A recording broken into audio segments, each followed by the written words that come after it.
Hey everybody, Matt here with Ask a Prosthetist, and I've got my buddy Sergio. Hey buddy, who's a good boy? Yes, you will. You're a good boy. Yes.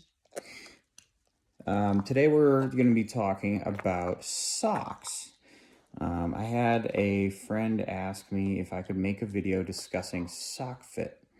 So amputees, as they progress in the process of shaping their limbs through wearing a prosthesis, have issues with their volume decreasing inside the socket. So the socket doesn't change. So the issue is, how do you accommodate those changes in volume without causing further problems in the socket? And the way we do that is with spacer socks. So spacer socks come in different types. Some are made of an acrylic, some are cotton, some are nylon.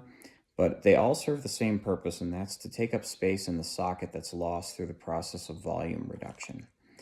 Volume reduction happens naturally. The more active the patient is, the more volume they're going to lose throughout the day typically. Eventually, patients reach an equilibrium, but it can take several years to do that. So socks are necessary to take up the space in the socket so that you don't do what we call bell clapping, which is bouncing back and forth in the socket as you swing your leg. It'll also prevent pistoning, where the leg pops up out of the socket and then back down as the patient walks. And all of those motions, the bell clapping and the pistoning, can cause things like sores to develop. They can cause blisters, skin breakdown, all those kind of issues that you don't want your patient to have to deal with. So by putting on these spacer socks, it helps to take up that room in the socket and prevent them from having those pains. So spacer socks come in different plies. A ply is a thickness. So you've got 1 through 7 is what I typically see. 7 ply socks, I think you have to special order. But in my practice, I do 1, 3, and 5 ply socks, and they can mix and match.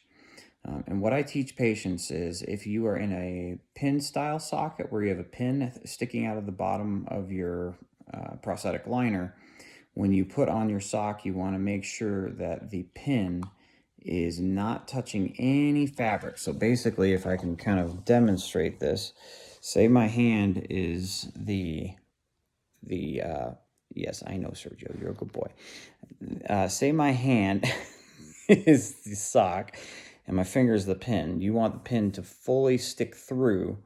That way you don't get any of the sock caught on the ratcheting portion of the pin, which could get caught in the locking mechanism and cause you all kinds of grief trying to take off your prosthesis, because you basically have to pour water down your liner and pull everything off at once so that the prosthetist can disassemble everything. It's a huge nightmare to deal with and not good.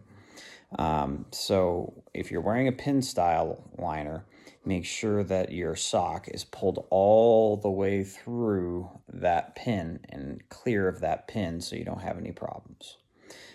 People who are in a cushion liner that doesn't have a pin at the bottom can just pull on the sock and go. But you want to make sure your sock isn't too tall, because if it's too tall, it can prevent your sealing sleeve from sealing properly. Now, another thing that a lot of amputees experience with socks is that if their limb shrinks more distally or at the very bottom of the leg than it does proximally towards the knee, in the case of a transtibial amputee or below the knee, they have issues where if they put on too many socks, it starts feeling super tight around the knee and can cause a lot of discomfort. So that's when we employ half socks. So you tell the patient to cut the sock just below the knee and write on it what ply it is. That way don't forget the ply or mix them up, and they know exactly how many socks they've got on. And then you can wear a half sock along with your full socks if you need to. So just a couple little tidbits and points that might be helpful for patients who are employing sock plies. Now, the only instances where... Oh, I'm getting joined by Kitty now, too. Okay, well, that's great. I have a zoo on my lap now. Sorry. So, there are some systems where sock ply isn't as much of a thing that you need to deal with because of modifications to the socket. So there's a BOA system by Click Medical where you have these little panels on your prosthesis that you can twist the dial and it'll push the panels in, and that'll help take up some of that sock ply. And I think you can get a maximum of 6 ply out of that, and it works really well. I don't think I've ever seen it used with a suction socket, but it works great with pin sockets. In fact, I think we've had a couple of veterans that I worked on in Colorado Springs with my old partner that had the BOA systems, and they seem to love it.